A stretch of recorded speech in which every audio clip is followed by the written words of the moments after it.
അല്ല വാപ്പ ചോദിക്കേ, വാപ്പ ചോദിക്കാ, വാപ്പ കണ്ട ചോദിക്കാൻ പറഞ്ഞില്ലേ ആ ജ്യൂസ് വിട്ട കാര്യേ, ക്യാരംസിലോ? ക്യാരംസ് ജ്യൂസ് വിട്ട കാര്യം അത് സഹജമല്ലേ? സഹജമാണ് കേട്ടോ. പക്ഷേ നമ്മുടെ ഈ ക്ലബിൽ മാത്രമല്ലല്ലോ കളിക്കുന്നത്, നമ്മൾ പുറത്ത് പോയി കളിക്കുന്നത് പല ഭാഗത്തും കളിക്കുന്നതാണ്, മാത്രം കളിക്കുന്ന ആൾക്കാരാണ്. പല ഭാഗത്തും പല ക്ലബുകളിലും നമ്മൾ കളിച്ചുകൊണ്ടിരിക്കുന്ന ആൾക്കാരാണ്. അപ്പോൾ പ്രായമായി, പക്ഷേ പ്രായത്തിൽ നമ്മളല്ലേ വരുന്നുള്ളൂ ക്ലബിൽ. എന്നാലും ഈ പ്രായത്തിൽ ഇപ്പം നമ്മൾ കളിച്ചുകൊണ്ടിരിക്കുന്നുണ്ട്. വെറുതെ അത് നീട്ടിയിട്ട് കാര്യമില്ല, ആ ബ്ലൂസ് വിട്ടത് മാത്രമേ പറയണ്ടുള്ളൂ. നമ്മുടെ ക്ലബിൽ നമ്മൾ കളിച്ചുകൊണ്ടിരിക്കുന്നുണ്ട്. പക്ഷെ ഞാൻ എൻ്റെ ആ പുറക്ക് നിർത്തി ബാബുവിനെയും കൂട്ടി കല്ലേപ്പുള്ളി കളിക്കാൻ പോയി. ജയനിമോടി ബാബു ആയിരുന്നു എൻ്റെ പാർട്ട്ണർ. അപ്പോൾ എൻ്റെ കളി ബാബു കണ്ടിട്ടുണ്ട്, ബാബുവിൻ്റെ കളി ഞാനും കണ്ടിട്ടുണ്ട്. മിസ്സില്ലാത്ത കളിക്കാരനാണ് ബാബു. അപ്പോൾ ഞങ്ങൾ കല്ലേപ്പുള്ളി കളിക്കാൻ പോയ സമയത്ത് 4 ബോർഡറുണ്ട്, നല്ല ബോർഡാണ്. അപ്പോൾ ഒരു ഓട്ടോക്കാരൻ വന്നിട്ട് സിംഗിൾസ് കളിക്കാനുണ്ടോ ചോദിച്ചു കേട്ടാ. അപ്പോൾ സിംഗിൾസ് കളിക്കാനുണ്ടോ ചോദിച്ചാൽ ഞാനെന്ത് സിംഗിൾസ് കളിക്കാനില്ല, ഞങ്ങൾ ഒരു 4-5 ആൾക്കാർ വന്നിട്ടുണ്ട്, ആ ബോർഡ് കളിക്കാനാണ് ഞങ്ങൾക്ക് താല്പര്യം. അല്ല ഇവിടെയൊക്കെ പന്തത്തിന് കളിക്കാറുണ്ട്, അതുകൊണ്ട് ഞാൻ സ്വന്തം സ്ട്രൈക്കർ കൊണ്ടൊക്കെയാണ് വന്ന് കളിക്കാറുള്ളത്. നമുക്കൊരു 500 സിംഗിൾസ് പന്ത് കളിക്കാറ്. അപ്പോൾ ബാബു എന്നെ ഒന്ന് നോണ്ടി, എന്താ ബാബു കമ്മൂട്ടം കളിച്ചോ? എവിടെ നോണ്ടിയത് അത് പറഞ്ഞില്ല, അത് രാത്രി മെസ്സേജ് അയക്കാം. എവിടെ നോണ്ടി? എന്താ ബാബു കമ്മൂട്ടം കളിച്ചോളൂ, ഞാനിരിക്കുന്നില്ല. അല്ല ബാബു കളിച്ചോ, കുഴപ്പമില്ല, അതുകൊണ്ട് കളിച്ച് ജയിക്കണം, അതുമാതിരി കളിച്ചാൽ മതി. അത് എനിക്ക് നല്ല താല്പര്യമുണ്ട്. കാര്യം പറഞ്ഞാൽ അവൻ ജയിക്കും, നല്ല കളിക്കാരനാണ്, നല്ല കളിക്കാരനല്ലേ, നല്ല അടിപൊളി കളിക്കാരനാണ്, പക്കയാണ്. അപ്പോൾ ബാബു വേഗം എന്നെ പിടിച്ചിരുത്തിയിട്ട് 500 രൂപ പന്തയും വെച്ചു. അപ്പോൾ വിറ്റ് അവനാണ് ആദ്യം കിട്ടിയത്, ഓട്ടോക്കാരൻ വിറ്റ് പക്കയായിട്ട് അങ്ങനെ കുത്തിക്കുരുങ്ങനെ വെച്ചു.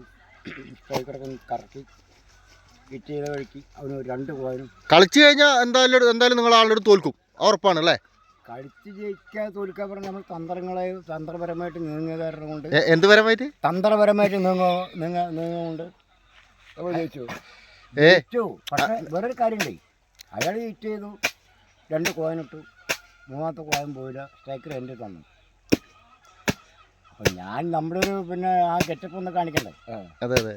ഒരു ചാൻസ് ദിവസം കൊണ്ട് കിട്ടും. ഓപ്പൺ കോയിൻ 4 എനിക്ക് കിടക്കുന്നുണ്ട്, ഞാൻ ദിവസം വിട്ടപ്പോൾ അയാൾ എന്നെ നോക്കും, എന്താ ഇയാളുടെ പേടിക്കട്ടെ, ഇയാളെന്താ എന്തൊക്കെ കാണിച്ചു കൂട്ടാനുള്ള അയാൾ വരച്ചു കൊട്ടാൻ തുടങ്ങിയെന്നല്ല എനിക്ക് 2 ബേസ് ഇട്ടപ്പോൾ ഞാൻ എൻ്റെ കാര്യങ്ങൾ അങ്ങോട്ട് കൈകാര്യം ചെയ്യാൻ തുടങ്ങിയപ്പോൾ വരച്ചെന്നൊക്കെ പറഞ്ഞ ആള് പിന്നെ എങ്ങനെ കളിച്ചിട്ടുണ്ടായിരുന്നു? വിരലൊക്കെ എങ്ങനെയായിരുന്നു? അയാൾ വരച്ച് കൊട്ടാൻ തുടങ്ങിയില്ല, എങ്ങനെയൊക്കെ ആകാൻ തുടങ്ങി. നല്ല സ്ട്രൈക്കറൊക്കെ വെച്ചിട്ട് കളിക്കുന്ന ആള്. ഒരു 4 ബോർഡിൽ അങ്ങോട്ട് കൊടുത്തിട്ട് ഒരു റിങ് അങ്ങോട്ട് കൊടുത്തു. നേരെ എനിക്ക് കൈ കൊണ്ട് നിങ്ങളവിടെ ഞങ്ങൾക്ക് YMC കളിക്കാറാണ്. എൻ്റെ പാർട്ട്ണറാണ് ഒരു ഭാഗം.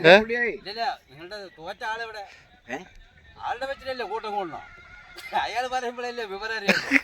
അത് ബാബുവിനെ അവിടെ പോയിട്ട് ഈ വീഡിയോ എടുത്താൽ കുഴപ്പമില്ല. അങ്ങനെ അല്ല ഈ വീഡിയോ ബാബുവിന് കാണിച്ചു കൊടുത്തോട്ടെ, സത്യസന്ധമായ കാര്യങ്ങളാ പറയണത്. അയ്യേ സത്യസന്ധമായ കാര്യങ്ങളാ പറയണത്.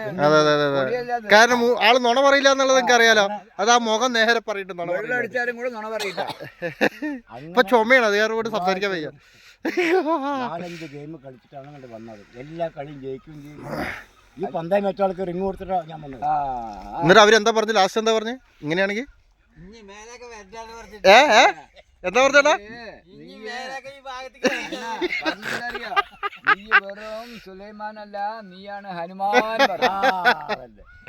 അല്ല കൈ കൊടുത്തു ഞാൻ, ഇനി നിങ്ങളാണെങ്കിൽ ഇരിക്കില്ല പറഞ്ഞത്രേ അയാളെ.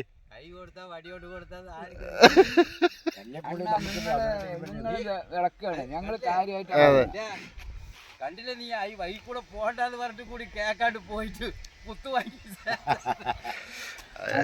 ഭയങ്കര ആളാണ് അണ്ണാ, ഭയങ്കര ആളാണ്. CPS പറഞ്ഞ വെറുതെയാ. കേരള അനുവൊക്കെ എന്ന് കളിക്കാരനായതാണ്. കേരളത്തിൽ ആദ്യം സെഞ്ചുറി അടിച്ച ആരാണെന്ന് ചോദിക്കേ. അന്ന് ഞാൻ വളർന്നിട്ടില്ലല്ലോ, ഞാൻ ചെറുതല്ലേ. ഇപ്പോഴും ഞങ്ങളുടെ മുമ്പിൽ ഈ ശിശുവാണ്. ശരി, 13 ആദ്യം ബിരിയാണി വാങ്ങിച്ചത് ആരാണ്? ഉസ്മാനാ.